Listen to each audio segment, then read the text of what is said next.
excellente soirée, bon mercredi, bienvenue dans les aléas du direct, votre grand talk sur TV Sud, votre chaîne de proximité à Montpellier, partout dans le Sud. Ils sont champions de France en titre des Jeux d'échecs, ils espèrent bien le devenir à nouveau. Ce sont des Montpelliérains, figurez-vous, les lycéens et collégiens de Joffre à Montpellier. On en parlera avec un professeur de Jeux d'échecs, notamment Patrick Lebatière sur ce plateau. Bonsoir Patrick. Bonsoir. Et Cyrielle. Et Cyrielle. Bon élève ou pas? Excellent. Excellent. C'est parti. Excellent élève. Bonsoir Cyrielle, ça va bien? Oui, très bien. Toi, tu es en 4e. Oui. 4e international, tu nous expliqueras ce que c'est dans un instant. On va parler musique aussi ce soir avec les Inouïs, c'est le 1er février. C'est le rendez-vous avec le Printemps de Bourges, c'est la sélection régionale avant la grande finale à Bourges dans le Berry avec Anka qui est avec nous. Bonsoir Anka. Bonsoir. Et votre ami Pierre sur le plateau dans un instant pour ce trio très pop folk, musique électro également. Loa Frida, c'est le nom de ce groupe et vous défendez le 11, c'est votre chiffre préféré, c'est l'Aude. Oui. C'est ça, exactement. Et vous êtes polonaise? Oui. Moi, je fais les présentations. Comment on dit bonsoir en polonais? Dobry wieczór. Très bien, salut tout le monde. On va enchaîner avec Tsunami, c'est un groupe qui cartonne, c'est le titre qui cartonne. Le groupe s'appelle Dots avec ce duo au platine. Ce sera au Monster, un bel événement, ce sera vendredi. JC, qui est le DJ résident et producteur, est avec nous sur ce plateau. Bonsoir JC. Bonsoir. On est prêt pour accueillir, c'est un bel événement pour vous. Hein, très très gros événement. Oui. On va en parler dans un instant. Bel événement également avec son nouveau bouquin La Conspiration aux éditions 13 de la Cité, un roman politique tiens, sur une élection présidentielle. Bon, il y a les municipales, vous le savez. Vous commencez sur les présidentielles, vous? Moi, je vois toujours les choses en grand et je commence effectivement par une passation des pouvoirs après la présidentielle. Et Jean Léo est sur ce plateau pour nous parler de ce roman politique, fictif, vrai ou pas. Réponse dans un instant. Chronique science avec notre ami Christian. Bonsoir Christian. Bonsoir Julien. Et bonne année. Merci beaucoup, plein de bonnes choses pour vous. On peut le faire jusqu'au 31 janvier, Absolument. On est bon. Pour cette année qui sera excellente d'ailleurs. Donc moi je vais vous présenter les avancées de la recherche à l'Institut de génétique de Montpellier, l'IGMM, qui est l'Institut de génétique moléculaire de Montpellier. Allez, images, explications dans un instant. C'est parti pour les ADD les amis. On parlait des jeux d'échecs. Est-ce que vous jouez aux jeux d'échecs, Christian? Absolument. Vous adorez? Ah bah moi j'adore. Vous faites tout vous, hein? Ah mais non mais écoutez, vous savez, quand on aime les sciences, on aime les échecs, hein, parce que c'est très cartésien, c'est stratégique. Est-ce que Patrick aime les sciences? Oui, et je suis prof de français d'ailleurs, mais ce qui ne m'empêche pas d'adorer les maths. Bon, champion de France des jeux d'échecs, alors on ne le sait pas, c'est bien de le dire, c'est pour ça que vous êtes là, ce sont les Montpelliérains, et ce sont les lycéens et collégiens, parce que ce sont 2 concours nationaux, comment ça se passe? Voilà, en fait, il y a effectivement une épreuve collège et une épreuve lycée, donc cette année nous sommes champions en collège, on l'a déjà été en lycée, mais là en l'occurrence, ce sont les collégiens cette année qui ont gagné. Et vous enseignez aussi le français, mais aussi les jeux d'échecs? Voilà, c'est une véritable... C'est en option. Option, tout à fait. Voilà, ça veut dire que les enfants ont des cours d'échecs, ont des exercices d'échecs, ont des contrôles d'échecs et ont même une moyenne qui rentre dans le bulletin scolaire, un petit peu comme le latin par exemple. Voilà, ça compte au bac. Pas encore. Ou ça compte au brevet. Ça dépend. En fait, ça compte pas encore au bac. dans la moyenne, option. mais pas encore au niveau des examens. C'est pas encore en option. Vous aimeriez, vous? Ben, écoutez, ce serait, je pense, c'est la logique, puisque c'est un jeu extrêmement formateur. Et donc, quand on sait que des épreuves comme la pétanque, par exemple, sont apparues au bac, on se dit pourquoi pas les échecs. Bon, les échecs, qu'est-ce que tu aimes, Cyrielle? Moi, ce que j'aime dans les échecs, c'est surtout le fait que quand on joue, on peut aussi rencontrer une nouvelle personne et en même temps combattre sur l'échiquier et ça fait réfléchir. Enfin, c'est... Alors c'est un jeu de tactique, oui. Qu'est-ce que tu as envie de dire, Christian aussi que vous avez envie de dire? Moi c'est surtout pour les enfants, enfin je vois mon fils qui a 5 ans, et je lui apprends les échecs, c'est surtout la patience, ça apprend la patience, la réflexion hein, surtout, et puis c'est basé sur toutes les stratégies. Hein. Oui, aussi. Professeur, à partir de quel âge on peut jouer au jeu d'échecs? Moi je pense que voilà, il faut pas commencer trop vite non plus, parce qu'il faut que ça reste un plaisir pour l'enfant. Moi, je pense qu'à partir de CE1, CE2, ça peut être intéressant, mais vraiment en s'y prenant en souplesse. Mais nous, au Collège Joffre, la plupart des gamins qui arrivent en 6e sont des débutants absolus. On débute avec les règles du jeu. Alors, est-ce qu'il y a besoin de leur donner peut-être les règles au départ, mais est-ce qu'il y a encore, je sais pas, au lycée, il y a besoin encore de donner des cours d'échecs? Ils sont pas, il y a toujours besoin d'apprendre encore plus? On peut toujours progresser. Hein. Les grands champions, les champions du monde s'entraînent encore plusieurs heures par jour, comme quoi ce n'est jamais fini. Mais ce qui est intéressant, comme le disait Cyrielle, au collège et au lycée Joffre, c'est qu'on a quand même 100 élèves qui sont membres de la section. Donc, il y a vraiment un véritable esprit de groupe, une émulation, dont les enfants viennent aux échecs pas simplement simplement pour réfléchir, mais également avec cet esprit de groupe. Là, vous voyez, je vois la photo quand on a été champion d'Europe, et c'est vraiment de belles aventures comme ça. Alors Cyrielle, oui, belles aventures pour toi. Qu'est-ce que tu retiens déjà de ces championnats? Il y a déjà eu le championnat départemental il y a quelques semaines, championnat régional au mois de mars, et plus tard, championnat, la finale nationale. Moi, ce que je retiens, c'est l'esprit de groupe qui règne au sein des élèves. Il y a tout le monde qui se motive un petit peu, qui s'entremotive et tout. Et puis, ce qui est bien aussi, c'est de pouvoir rencontrer des gens d'autres collèges, parce qu'il n'y a pas que le collège Joffre qui joue. Oui, c'est un tra-collège, c'est ça qui est sympa. Oui. Ça te fait des potes en plus. Voilà. Plein d'amis sur Facebook. Il y a juste une petite anecdote concernant les échecs. On considère aussi les échecs comme une épreuve sportive, parce que quand on voit l'entraînement qui se fait, et notamment dans les anciens pays de l'Est ou bien même en Russie, eh bien, c'était de l'entraînement à très très haut niveau sportif qui puisait en matière donc de sciences. Ça avait été étudié sur les conditions physiques par des IRM, par des images à résonance magnétique cérébrale, pour voir effectivement quelle était la condition physique de ces personnes pour pouvoir s'entraîner. Donc c'est pour cette raison que c'est considéré des fois comme un vrai sport. Hein. Tout à fait. Ben voilà, vous résumez très bien une chose effectivement que les gens ne savent pas forcément. Donc bravo. Mais c'est exactement ça. Et nous, on se rend compte que l'expérience a prouvé qu'effectivement, quelqu'un qui ne mène pas une bonne hygiène de vie avant les tournois d'échecs, il a intérêt à faire des efforts, parce que sinon, il risque d'avoir des soucis. Tant en matière de repos que de résistance physique et intellectuelle. Et c'est pour ça d'ailleurs que ça pourrait passer en option au bac, en option facultative, parce qu'il y a quand même beaucoup de sports qui sont passés en option facultative au bac. Pourquoi pas les échecs? Surtout que ça coûte rien à organiser. Une épreuve d'échecs, il n'y a pas besoin d'aller par exemple dans le ski ou autre, où il faut aller dans les montagnes ou autre. Là, une épreuve d'échecs, c'est très simple. Le meilleur professionnel d'échecs en France, il y a une référence ou pas? C'est JC de la Nitro, il y en a plusieurs, comment dire. Par contre, nous, notre fierté, c'est qu'on a une de nos anciennes élèves du collège et lycée Joffre, Sophie Millet, qui est quasiment la meilleure française, qui a été plusieurs fois championne de France individuelle. Voilà. Même si notre objectif n'est quand même pas de pousser à la compétition, notre objectif est vraiment que les enfants découvrent cette activité et que finalement, grâce aux échecs, ils acquièrent des qualités de concentration, de réflexion, de créativité, esprit de synthèse, qui vont ensuite se transférer dans les autres matières. Après, tout en gardant son titre, hein, si on peut s'arranger, rester champion de France des jeux d'échecs, que ce soit à Joffre, à Montpellier, ça fait un beau coup de pub pour le bahut, le collège et le lycée. C'est gentil, merci. Combien d'heures par semaine, dernière question, ou par mois? Les élèves ont 1 heure par semaine. C'est pas mal, c'est pas assez, Cyrielle, hein? Oui, mais enfin, c'est bien, parce qu'après, avec les emplois du temps, on n'a pas trop le temps de tout faire. Mais voilà. Et finalement, est-ce que tu apprends l'échec à tes parents, à ta famille? Ou pas du tout? Ça reste qu'au lycée, au collège? Mon père s'est déjà joué. D'accord. Donc tu peux jouer avec lui, c'est très bien. Et ma mère, elle joue un petit peu, mais enfin pas trop, quoi. Voilà. C'est pas très bien. Elle coud, elle. Hein, elle fait la cuisine. Bah, tu vas pouvoir jouer avec Christian. Parce que Christian adore les échecs. Merci beaucoup d'être venu sur ce plateau. Merci à vous. On continue les élèves du direct avec la chronique science de Christian.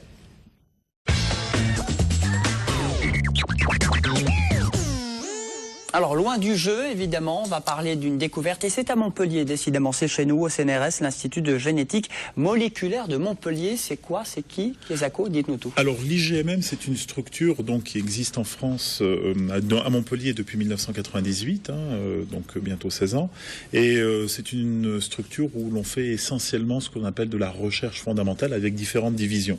Et au sein de l'IGMM, eh bien, il y a des sections, on trouve ce qu'on appelle des unités mixtes de recherche qui travaillent sur des thématiques variables, et notamment des thématiques qui tiennent à cœur Montpellier et la ville de Montpellier avec ses centres de recherche, c'est en matière de cancérologie. Alors, le cancer, on le sait, hein, c'est un fléau, je dirais, quasi mondial, et donc on s'intéresse au mécanisme. Alors, pour comprendre le mécanisme donc de cancérogénèse, on sait que, vous savez, on est tous constitués de cellules, de milliards de cellules, et ces cellules, au quotidien, nous en perdons, et donc si on en perd, il faut les régénérer. Donc comme à l'image, on voit effectivement, donc il y a des cellules qui se divisent, et ces cellules qui se divisent, eh bien il faut répartir de façon très spécifique à l'intérieur ce qu'on appelle l'information génétique. On les voit sous forme bleue et rouge, ce sont ces chromosomes. Et quand il y a une mauvaise répartition, eh bien on a des problèmes. Soit les cellules meurent, soit on a un processus tumoral, on a une cancer. Et donc par conséquent, ces équipes se sont intéressées à étudier ces mécanismes de division, et ils ont vu effectivement que au fur et à mesure que la cellule se divise, il y a des points. Il y a des points de repère, hein, c'est ce qu'on appelle des checkpoints. Vous savez, à un moment donné, on passe, il y a des étapes. Et la cellule passe des points de passage, et ils se sont rendus compte que ces points de passage n'étaient pas respectés. Et quand ils ne sont pas respectés, eh bien, on a un processus tumoral qui est engendré. Alors, est-ce que ça permet de limiter la division de ces cellules, justement, cette découverte qui a été faite par Étienne Schwab, qui est un des chercheurs à l'IGMM, a permis de voir que lorsque ces passages sont pas respectés, certaines cellules continuent à se diviser et bien. Donc en fait, ils se sont dit mais pourquoi pas exploiter ce mécanisme. Et donc en faisant ces recherches donc sur ces cellules que l'on voit à l'image, ils ont vu que en essayant donc de modifier le point de passage, c'est-à-dire ce checkpoint, eh bien on arrivait à enrayer donc le mécanisme de cancérogénèse. Et donc par conséquent, ils se sont rendus compte que nous-mêmes, on a la capacité de s'auto-réparer. Nos cellules sont s'auto-guérir. S'auto-guérir. Ou limiter la propagation de la maladie. Absolument, limiter la propagation de la maladie, limiter le processus tumoral. Mais non seulement on a la capacité de le faire, mais en plus de ça, il y a d'autres facteurs extérieurs qui permettent d'y contribuer. Donc c'est-à-dire que c'est une découverte fondamentale et révolutionnaire dans la mesure où nous, on est capable d'auto-guérison. Mais en plus de ça, il y a d'autres éléments qui peuvent permettre de nous aider à y contribuer. Donc c'est ça l'objectif donc des thématiques de recherche future. Alors ce sera un traitement au final d'un Voilà, alors on ne sait pas encore parce qu'on ne connaît pas très bien les mécanismes. Pour l'instant c'est une découverte, après il faut l'appliquer. C'est une découverte, donc on en est à un balbutiement, mais pour l'instant l'objectif ce sera d'essayer donc d'enrayer les processus de cancer. Bien entendu, on sait que nous, on arrive à les enrayer nous-mêmes et peut-être qu'on arrivera à aider d'autres molécules qui nous aideront à moins développer de cancer. Bon, bravo à l'Institut de génétique moléculaire de Montpellier.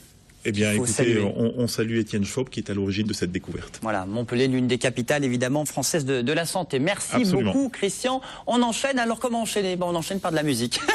On enchaîne par de l'électro, de la techno, par un bel événement. C'est au Monster, c'est près de Montpellier. C'est où le Monster, JC? C'est juste à côté de l'aéroport. D'accord, très bien. Vous allez prendre l'avion, mais juste avant, vous allez au Monster.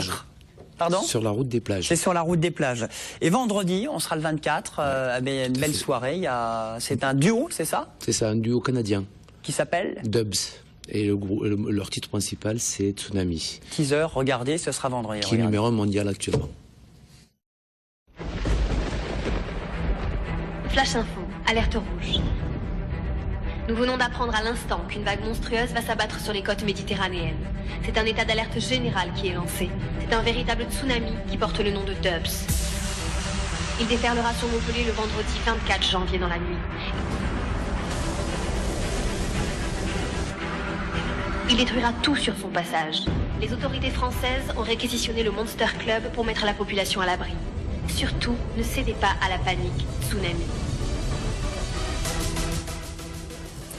Voilà, pour le teaser, au Monster. Alors c'est le mot, c'est Tsunami, c'est un groupe très connu, numéro 1 mondial, vous l'avez dit. Actuellement, c'est numéro 1 mondial dans le monde électro.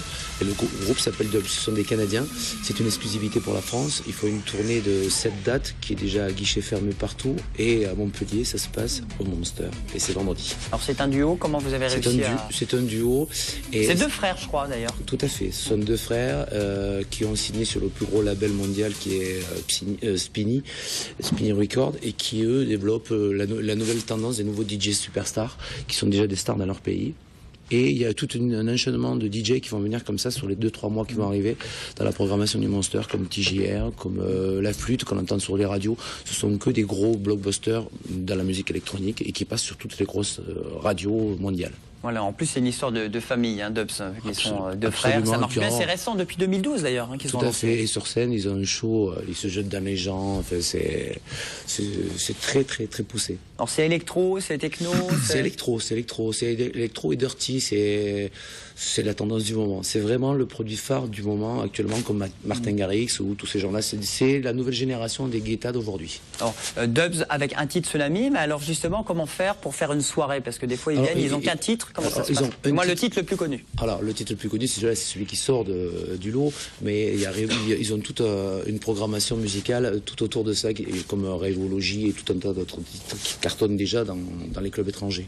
Bon, Dub, c'est un bel événement, en tout cas. C'est un très gros événement. Tous les deux au platine, chacun sa platine? Non, en fait, il y en a un qui mixe et l'autre qui est un véritable MC. L'autre qui fait Tsunami, c'est ça? Non, il y a ça, et puis après, il y a des machines, parce qu'ils arrivent, les machines, ils font du live, en plus, en même temps. C'est du lourd. Bon, le duo Dubs en mix live, en concert, hein, belle soirée. Start à quelle heure au Munster, vendredi? Ça ouvrira une demi-heure avant, parce que tout est complet en pré-vente, et pour éviter les effets de panique, il y a vraiment beaucoup de monde qui va se retrouver. Quoi, 22, 23 heures? 23 heures. Allez, 23 heures, c'est 19 € l'entrée. Tout à fait. Merci JC. Merci, à bientôt. Allez, on continue avec un peu de lecture. Tiens, La Conspiration, c'est aux éditions Tresse de la Tête, c'est ça? Presse de la Cité. Presse de la Cité, Presse c'était presque, de la Cité. presque ça. Jean-Léo, ça. c'est bien votre prénom, hein? Tout à fait. C'est rare à quelqu'un qui s'appelle Jean-Léo. Quand on a un père qui s'appelle Léo, c'est... Eh ben voilà, ça donne Jean-Léo. C'est une certaine logique, oui. Vous êtes à côté de Montpellier? Tout à fait. Je suis de Grabel, originaire de Ganges, longtemps à Paris, et je suis retourné à Grabel, enfin dans la région. Voilà, nous fait toute sa vie géographique. 6 ans, voilà. Donc, et passionné par... Alors, est-ce que vous êtes passionné par la politique? Parce que c'est un roman politique qui est sorti il n'y a pas très longtemps, qui s'appelle La Conspiration. Alors, je ne suis pas passionné par la politique, et certainement pas par la politique actuelle. Mon précédent roman, le Tibétain, lui, se passait pendant des Jeux Olympiques imaginaires à Pékin. Et là, c'est encore imaginaire aussi. Et là, c'est évidemment imaginaire. Alors, pour rebondir sur ce que disaient nos jeunes amis sur les jeux d'échecs, je les admire beaucoup parce qu'il faut beaucoup d'intelligence pour jouer aux échecs, et c'est un jeu passionnel en même temps pulsionnel. Et je dirais que le romancier, lui, est un joueur d'échecs.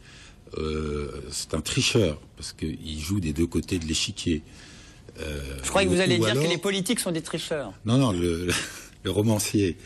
Et le romancier, lui, alors, c'est un joueur d'échecs qui a 2 têtes et 4 mains, parce qu'il organise la partie.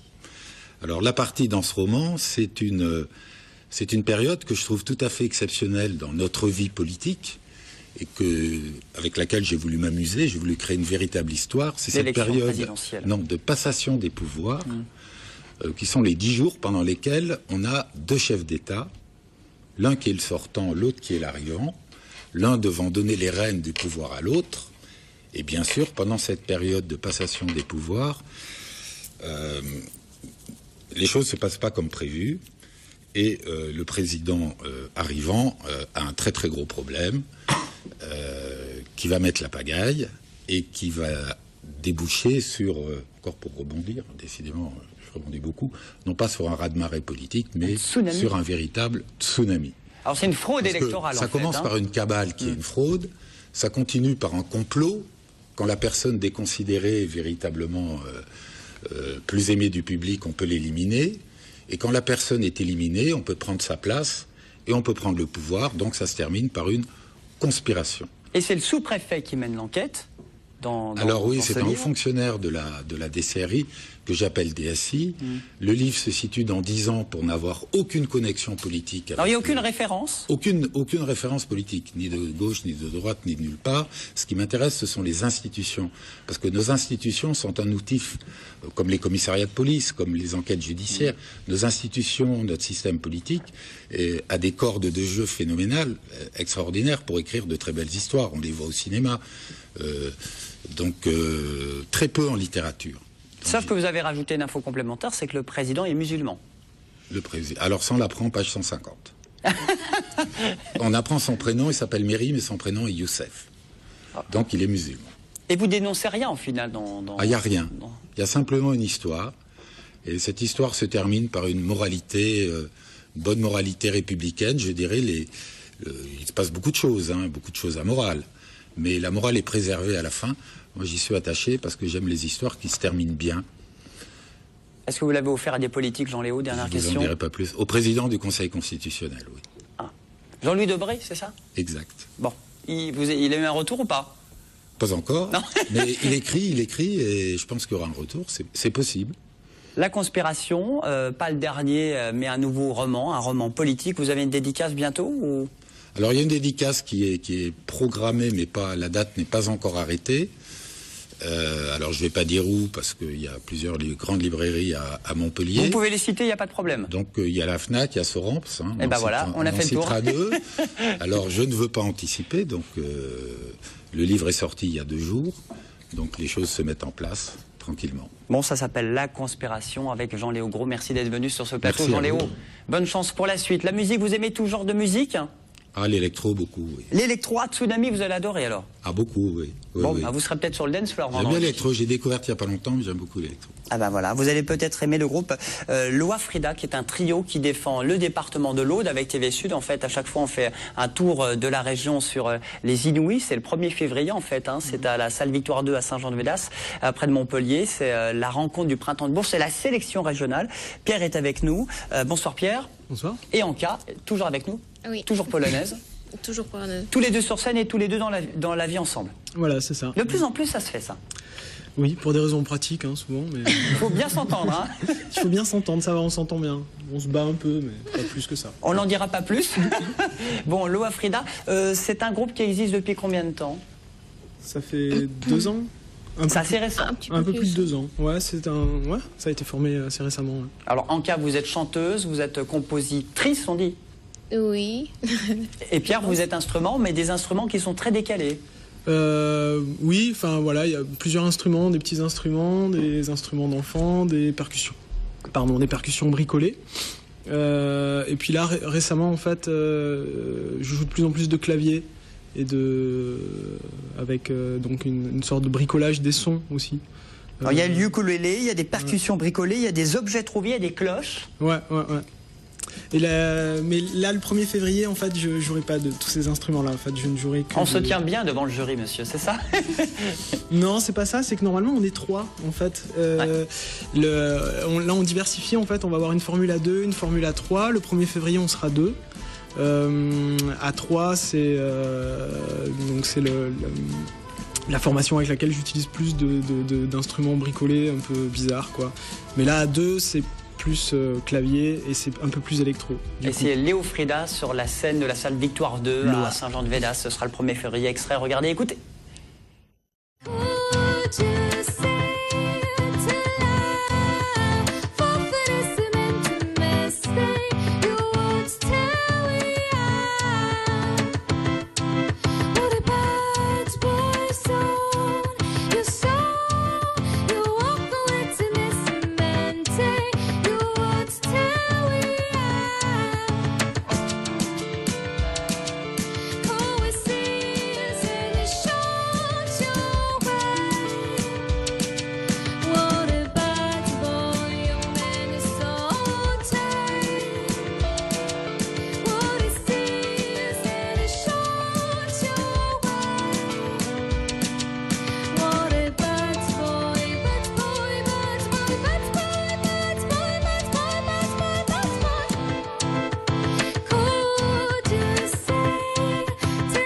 Voilà, le groupe Loa Frida sur la scène dans le cadre du festival Les Inouïs. Ce sera le 1er février prochain à Les I. N'hésitez pas. Christian, vous y serez peut-être? Ah bah écoutez, moi, il faudra demander les dates de concert. J'avais entendu qu'il y en aura même à Carcassonne, c'est ça En fin de mars. En fin de mars, d'accord. Et même en Pologne.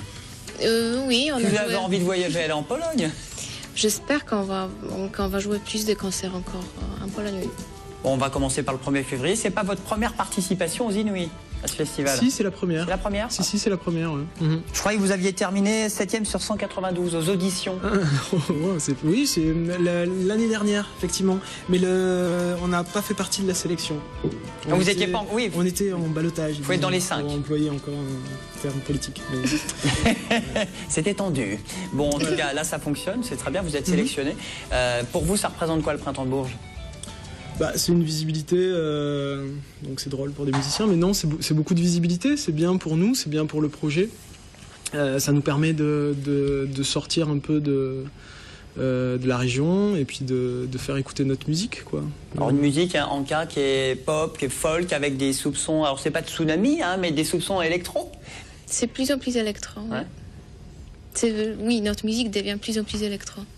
Énergétique... mais ça va rester aussi doux avec ses côtés folk. Oui. JC, vous connaissiez Loa Frida? Non, c'est une belle découverte, je trouve. Ouais, très intéressant. Mais on n'est pas du tout sur le même créneau. Ah, c'est pas la même chose. Non, c'est pas du tout la même, non. C'est plus soft, mais voilà, bon, c'est... Bon, on sait pas, peut-être, je sais pas, peut-être ça va devenir techno. Ouais. Bon, en tout cas, c'est le 1er février prochain, et puis des petites dates un petit peu partout. On a dit en Pologne et à Carcassonne. Vous avez un Facebook. Au niveau de votre album, vous en êtes où dans votre actualité musicale dans les bacs? Alors, pour l'instant, on a juste une démo qu'on a enregistrée assez rapidement après qu'on se soit formé. Donc, on a 2 titres, plus la petite vidéo que vous venez de voir. Et là, en mars-avril, on va enregistrer nous-mêmes. Donc, on va autoproduire un mini-album de 6 titres qui va... l'idée, c'est qu'on a pas mal évolué aussi depuis qu'on a enregistré. Aujourd'hui, les gens qui nous connaissent sur le net ne connaissent pas exactement non plus le groupe a mûri. Ce qui est devenu la musique de Loa Frida sur scène, quoi. Et c'est vrai que voilà, on a besoin de ça, quoi. On a besoin d'enregistrer, on a besoin de montrer à ceux qui nous ont pas besoin de gagner. Ouais. Besoin de gagner aux Inouïs. Allez les voir, votez pour eux. Il y a besoin de jury, il y a besoin d'applaudissements pour Loa Frida. On peut les applaudir. Bon courage pour le 1er février. Allez, avec TV Sud. Bonne soirée tout le monde. On se dit à demain sur TV Sud pour les aléas du direct. Merci tout le monde, merci de la technique. Bis à vous, à demain. Bye